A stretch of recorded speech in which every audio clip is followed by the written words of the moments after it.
नमस्कार दोस्तों, इंग्लिश वाले गुरुजी चैनल में एक बार फिर आपका स्वागत है। मैं देवी सिंह शेखावत आपके लिए लेकर आया इंग्लिश की बेसिक क्लास, जिसमें आज हम पढ़ेंगे इनफाइनाइट वर्ब के बारे में। यानी पिछली क्लास में हमने पढ़ा फाइनाइट वर्ब क्या होती है। वर्ब का पार्ट चल रहा है।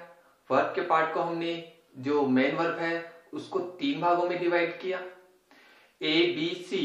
ए में हमने रेगुलर और इरेगुलर में, बी को हमने ट्रांजिटिव और इंट्रांजिटिव वर्ब में, और सी को हमने फाइनाइट और इनफाइनाइट वर्ब के अंतर्गत डिवाइड किया।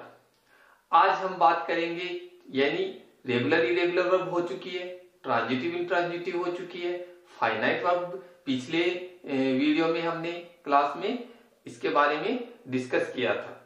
यानी फाइनाइट वर्ब क्या होती है, जो सब्जेक्ट के अनुसार अपने आप को चेंज कर लेती है। अब सब्जेक्ट की कहां आते हैं सेंटेंस में, एक तो टेंस के अंदर आते हैं, एक पर्सन ऑफ सब्जेक्ट होता है यानी प्रोनाउन, जिसमें first person, second person, third person, और जो चौथा होता है जो थर्ड होता है नंबर ऑफ सब्जेक्ट, जिसमें यानी नंबर कितने प्रकार के होते हैं, 2 प्रकार के, सिंगुलर और प्लूरल।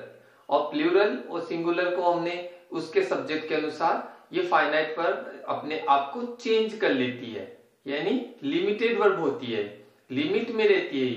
ये सब्जेक्ट के अनुसार ही काम करती है, ठीक है। लेकिन आज हम बात करेंगे इनफाइनाइट वर्ब के बारे में। ये किस प्रकार होती है। इनफाइनाइट वर्ब का मतलब होता है, इनफाइनाइट को नॉन फाइनाइट भी कहते हैं, और इसका मतलब होता है कि ये किसी भी वर्ब किसी भी सब्जेक्ट के अनुसार अपने काम नहीं करती। यानी कोई भी सब्जेक्ट होता है, वो चाहे कैसे भी सब्जेक्ट आए, 3 प्रकार के सब्जेक्ट आ जाए किसी भी सेंटेंस में, उनके अनुसार काम नहीं करेगी। ये खुद स्वतंत्र रहती है, फ्री रहती है, इन पे किसी भी प्रकार का दबाव नहीं रहता है। ये सभी जगह एक ही रूप में काम करती है, ठीक है। और दूसरी बात, जो इनफाइनाइट वर्ब होती है वो वास्तव में वर्ब के रूप में काम नहीं करती है, वर्ब होकर भी वर्ब के रूप में काम नहीं करेगी। वो या तो किसी सब्जेक्ट के रूप में काम करेगी, या ऑब्जेक्ट के रूप में काम करेगी, नाउन के रूप में काम करेगी, एडजेक्टिव के रूप में काम करेगी, या फिर एडवर्ब के रूप में काम करेगी। यानी ये खुद वर्ब के रूप में काम नहीं करेगी। इनफाइनाइट यानी फाइनाइट वर्ब तो वर्ब के रूप में काम कर रही थी, लेकिन इनफाइनाइट वर्ब है वो वर्ब के रूप में काम नहीं करके सब्जेक्ट, ऑब्जेक्ट, नाउन, एडजेक्टिव या एडवर्ब के रूप में काम करती है। इसकी सबसे बड़ी विशेषता यही है। तो आज हम बिना टाइम वेस्ट किए हुए स्टार्ट करते हैं, क्योंकि आज मैं सिर्फ आपको इसका एक चार्ट समझा रहा हूं। इनफाइनाइट वर्ब बहुत बड़ी है, यानी इसका चैप्टर लंबा है, इसलिए हम इसको बड़े ध्यानपूर्वक, क्योंकि कंपटीशन एग्जाम्स में इसके इतने क्वेश्चंस आते हैं, यानी जरूर 1-2 क्वेश्चंस पढ़ता ही पड़ता है इनफाइनाइट से। तो आप इसको बिल्कुल ध्यानपूर्वक देखें, आपका अटेंशन एक जगह रहना चाहिए। और आज इसके बारे में हम सिर्फ और सिर्फ इसके प्रकार के बारे में, टाइप्स ऑफ इनफाइनाइट वर्ब्स, इसके बारे में थोड़ा मैं समझाऊंगा, क्योंकि पहले इस चीज को अपन सही तरीके से समझ लेते हैं, तो फिर आगे धीरे धीरे इसके बारे में एक चैप्टर के बारे में डिस्कस करेंगे। ये लंबा चैप्टर है, इसलिए आज हम सिर्फ चार्ट बनाएंगे और इसके बारे में जानेंगे कितने प्रकार के होते हैं, इनमें किस किस प्रकार यूज होता है। फिर 1 बाय 1 करके हम इसके बारे में डिस्कशन करेंगे। तो ये होती है, सबसे पहले इसको बोलते हैं इनफाइनाइट, इनफाइनाइट या नॉन फाइनाइट।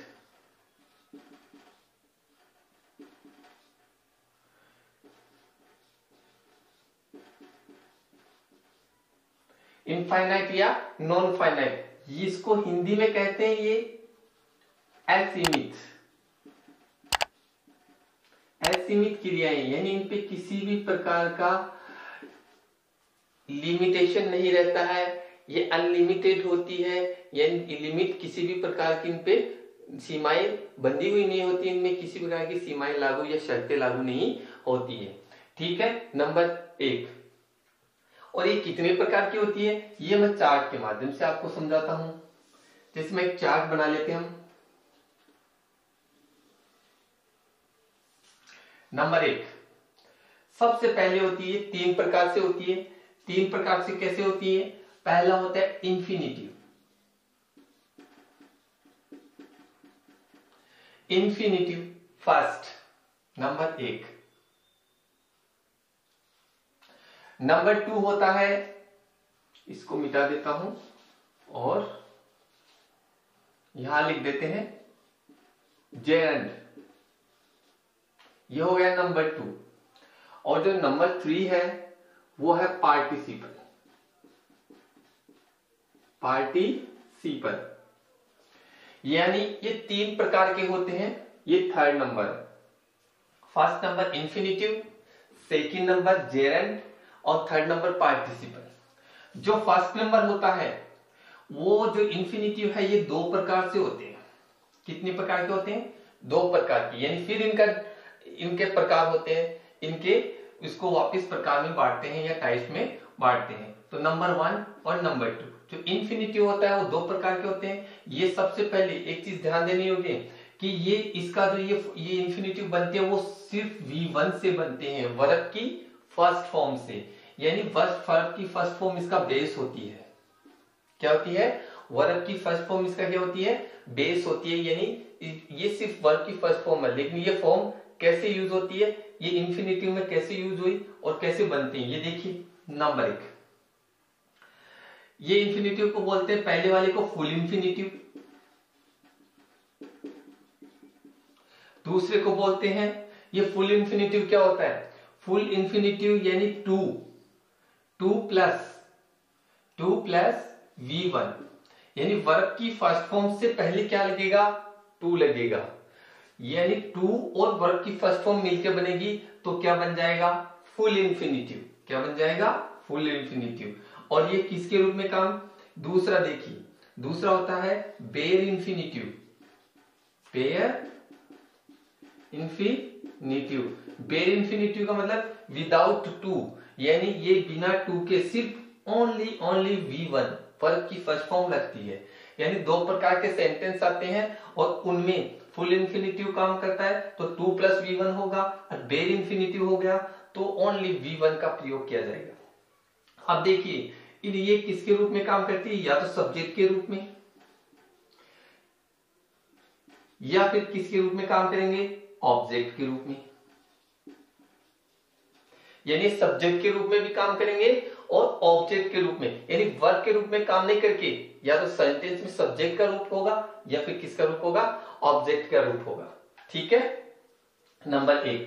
Number 2 gerund. ये जेरंड किससे मिलकर बनते हैं? ये बनते हैं वर्ब की फोर्थ फॉर्म। क्या होते हैं? जो वर्ब की फोर्थ फॉर्म कौन सी होती है? वर्ब की first form plus ING. Verb की फर्स्ट फॉर्म प्लस आईएनजी मिलके क्या बनेगी? वर्ब की फोर्थ फॉर्म। और इसको बोलते हैं जेरंड। जेरंड मतलब इसमें ये कहने का मतलब है कि ये वर्ब के रूप में काम नहीं करेगी। यहाँ पे ये क्या करेगी? ये सब नाउन के रूप में काम करेगी। किसके रूप में? नाउन के रूप में। नाउन बोले तो सब्जेक्ट या ऑब्जेक्ट, यानी किसी भी सेंटेंस में नाउन के रूप में होगी, वो नाउन सब्जेक्ट के रूप में भी हो सकती है और ऑब्जेक्ट के रूप में। यानी वर्ब की आईएनजी फॉर्म आपने देखा होगा ना, कंटिन्यूअस टेंस, उसमें आईएनजी फॉर्म होती है, लेकिन यहाँ पे ये क्या काम करेगी? सिर्फ सेंटेंस में सब्जेक्ट या नाउन के रूप में काम करेगी, यानी या तो सब्जेक्ट के रूप में या ऑब्जेक्ट के रूप में। ठीक है, अब तीसरा पढ़ते हैं हम। तीसरा है अपना पार्टिसिपल। ये पार्टिसिपल भी 3 प्रकार के होते हैं। कितने प्रकार के होते हैं? 3 प्रकार के होते हैं।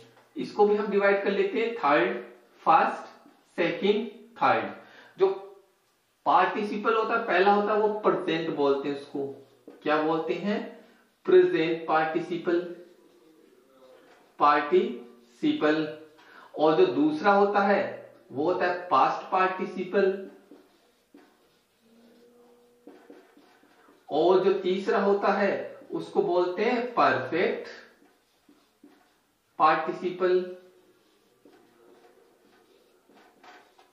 समझ में आया? यानी पार्टिसिपल 3 प्रकार के होते हैं, प्रेजेंट, पास्ट और परफेक्ट। जो प्रेजेंट पार्टिसिपल होता है वो किसको कहते हैं? वर्ब की फर्स्ट फॉर्म प्लस आईएनजी, या फिर इसको बोले तो V4। यानी सेम देखिए, यहाँ और यहाँ दोनों, ये पार्टिसिपल प्रेजेंट पार्टिसिपल है और ये जेरेंड के रूप में काम कर रहा है, लेकिन फर्क क्या है, ये नाउन के रूप में काम करेगा। किसके रूप में? नाउन के रूप में। जबकि ये किसके रूप में काम करेगा? एडजेक्टिव के रूप में। एडजेक्टिव के रूप में काम करेगा। एडजेक्टिव का मतलब जानते हैं ना? विशेषण। हिंदी में बोले तो विशेषण के रूप में किसी संज्ञा या सर्वनाम की कोई विशेषता बताता है, उसको क्या कहते हैं? एडजेक्टिव कहते हैं। एडजेक्टिव यानी ये विशेषण के रूप में काम करेगा। किसके रूप में? नाउन या सब्जेक्ट के रूप में काम नहीं करके विशेषण के रूप में काम करेगा, वर्ब की आईएनजी फॉर्म।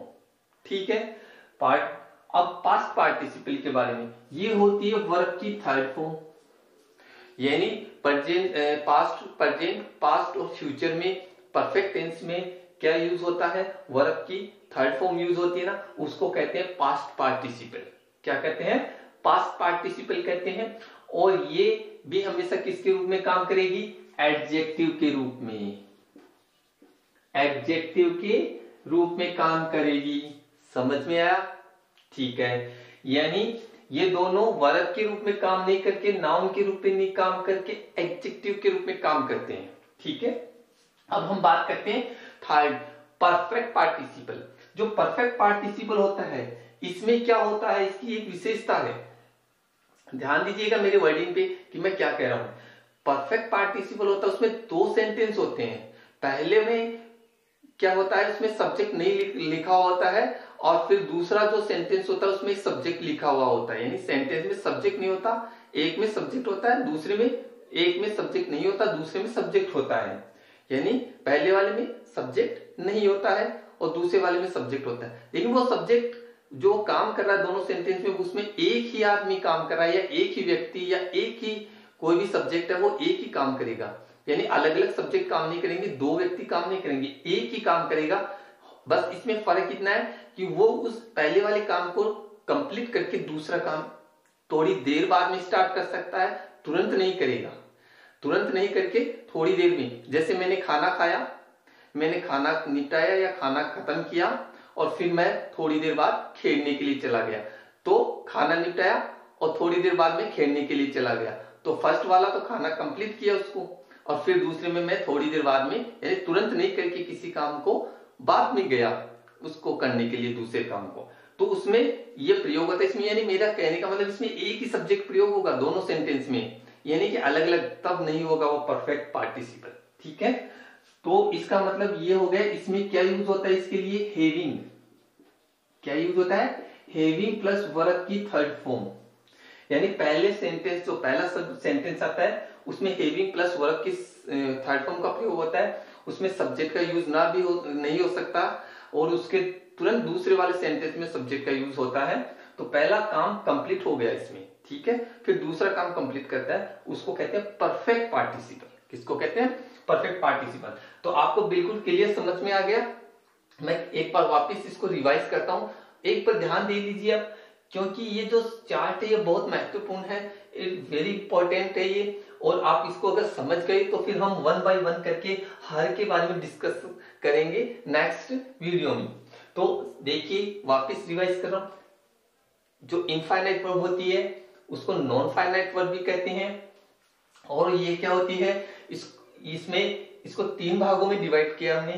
फर्स्ट है इंफिनिटिव, दूसरा है जेरेंट और तीसरा है पार्टिसिपल। जो इंफिनिटिव होती है वो हमेशा वर्ब की फर्स्ट फॉर्म से बनती है, और इसमें वर्ब की फर्स्ट फॉर्म का यूज किया जाता है। और इंफिनिटिव दो भागों में डिवाइड हुआ है। कितने में? दो भागों में डिवाइड करते हैं इंफिनिटिव को, फुल इंफिनिटिव और बेर इंफिनिटिव। जो फुल इंफिनिटिव होता है ये किस में यूज होता है? टू प्लस V1 लगता है, यानी टू प्लस वर्ब की फर्स्ट फॉर्म का प्रयोग किया जाता है। और जो बेर इंफिनिटिव है इसमें केवल वर्ब की फर्स्ट फॉर्म का प्रयोग किया जाएगा, और ये सब्जेक्ट या ऑब्जेक्ट के रूप में काम करते हैं सेंटेंस में, सब्जेक्ट या ऑब्जेक्ट। दूसरा था जेरेंट। जेरेंट में वर्ब की फोर्थ फॉर्म होती है और ये नाउन के रूप में काम करती है। किसके रूप में काम करती है? नाउन। और नाउन किसके रूप में काम करता है? हमेशा सब्जेक्ट या ऑब्जेक्ट के रूप में काम करता है। ठीक है। तीसरा है पार्टिसिपल। पार्टिसिपल भी हमेशा तीन प्रकार के होते हैं। प्रेजेंट, प्रेजेंट में वर्ब की फोर्थ फॉर्म होती है, जिसमें क्या किया जाता है? ये एडजेक्टिव के रूप में काम करती है। किसमें के?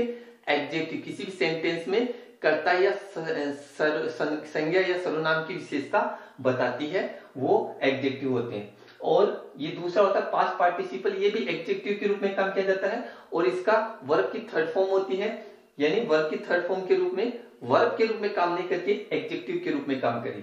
तीसरा होता है परफेक्ट पार्टिसिपल। परफेक्ट पार्टिसिपल होता है वो हैविंग प्लस वर्ब की थर्ड फॉर्म। इसमें दो सेंटेंस होंगे लेकिन काम करने वाला एक ही होगा। काम करने वाला जो सब्जेक्ट होगा वो एक ही होगा, एक काम को कंप्लीट करेगा, फर्क कितना है, और दूसरे काम को थोड़ी देर बाद में स्टार्ट कर सकता है। इसमें तुरंत नहीं होगा काम, थोड़ी देर बाद में स्टार्ट कर सकता है, यानी कंप्लीट करने के बाद में दूसरा काम स्टार्ट करेगा। तो इस प्रकार के ये परफेक्ट पार्टिसिपल होता है। और ये तीनों ही किस में यूज होते हैं, यानी ये जो नॉन फाइनाइट है या इनफाइनाइट वर्ब है वो हमेशा सिर्फ और सिर्फ किस में काम आती है? एक तो सब्जेक्ट के रूप में, एक होती है नाउन के रूप में, या फिर एडजेक्टिव के रूप में, या फिर एडवर्ब के रूप में। यानी ये जो नॉन फाइनाइट वर्ब है इन तीन प्रकार के सब्जेक्ट में कौन सा आ गया? सब्जेक्ट में या ऑब्जेक्ट के रूप में भी होती है, सॉरी किसके रूप में होती है? ऑब्जेक्ट के रूप में। यानी तीनों रूपों में काम आती है ये, चारों रूपों में। तो इसका प्रयोग वर्ब की जगह नहीं करके हम किस किस के करेंगे? सब्जेक्ट, ऑब्जेक्ट, एडजेक्टिव या एडवर्ब के रूप में या नाउन के रूप में काम करेंगे। तो इस आज की वीडियो में मेरा समझाने का यही था कि आप अगर इस चार्ट को अच्छी तरीके से समझ के इसका स्क्रीनशॉट ले सकते हैं। अगर आपको ये समझ में आ गया है तो फिर हम अगले क्लास में बात करेंगे फुल इंफिनिटिव। इसके कुछ रूल्स होते हैं, कहां लगेंगे फुल इंफिनिटिव, कहां लगेंगे बेर इंफिनिटिव, तो इसके बारे में अगली क्लास में हम चर्चा करेंगे। अगर आपको मेरा वीडियो पसंद आया है तो आप इस वीडियो को आगे अपने दोस्तों को शेयर करें और उनको भी इस चीज में समझ में आए कि भाई ये फाइनाइट वर्ब होती, इनफाइनाइट या फाइनाइट वर्ब होती क्या है। ठीक है, अगर आपको कुछ और जानकारी चाहिए तो आप मुझे कमेंट कर सकते हैं। आज की वीडियो में इतना ही, फिर मिलते हैं नेक्स्ट वीडियो में। धन्यवाद।